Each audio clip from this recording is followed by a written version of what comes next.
Hi, I'm Kyra Becker. I'm chair of the 2016 International Stroke Conference Program Committee, and I'm here with Dr. Gustavo Saposnik, the principal investigator of the EVREST study. Welcome. Thank you. How are you, Kyra? Good, thanks. So the EVREST study, exciting. Can you tell us a little bit about the study? So the background of the study actually started over 7 years ago, actually.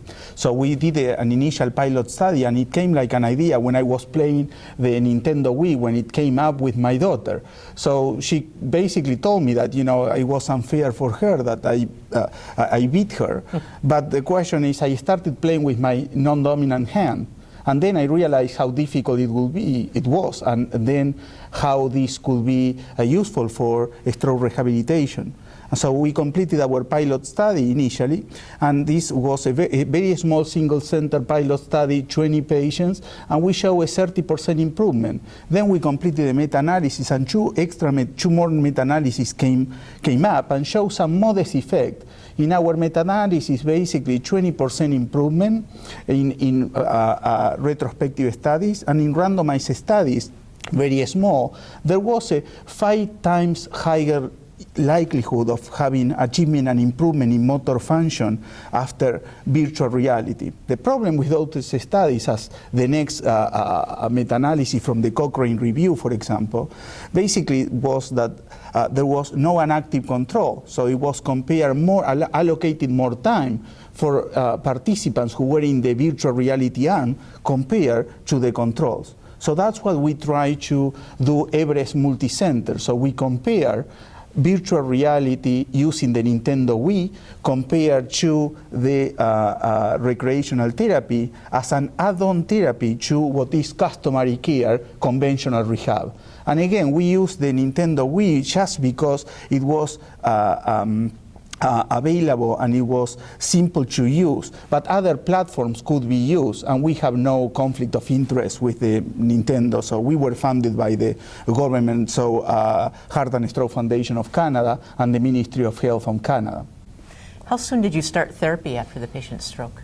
So this is one of the strategies that we use. We knew from meta-analysis that participants usually may benefit early on rather than after 6 months. So we randomize patients as soon as after 1 week and within 3 months. So the mean time for the randomization basically was 25 days.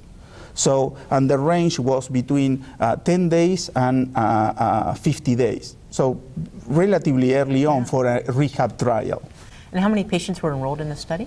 So we enrolled 141. We randomized 141 patients. So, and we screened approximately 893 patients. So 16% were randomized, similar to what happened in other randomized trials in stroke rehabilitation. And what were the primary findings? So the primary findings, so we have several outcome measures, so measures to specifically look at the motor function, hand function, grip strength. We have for activities of daily living and for quality of life and the quality of the movement.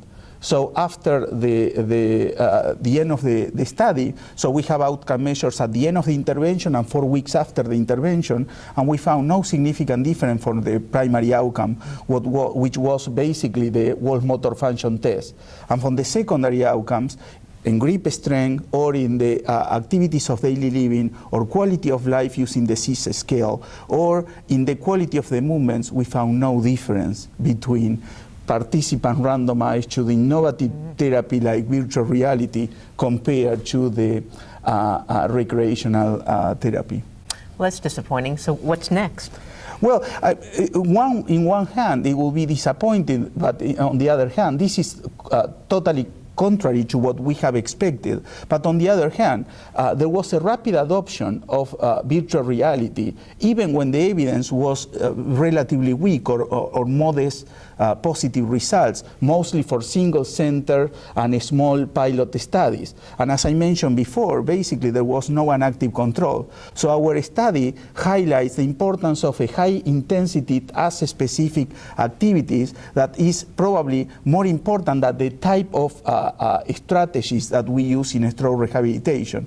This is one of the important practical implications of our study. And the second one is the importance of, for those centers who are not tertiary stroke care centers or for the developing world, when technology is not rapidly available. So simple activities done even at home, like playing cards, domino, or playing Shenga, or throwing a ball into a basket, very simple, low cost, is as effective as the technology. And I think that that's the important take-home message of the trial. Well, that's great. Congratulations and thank you so much. Thank you. Thank you very much.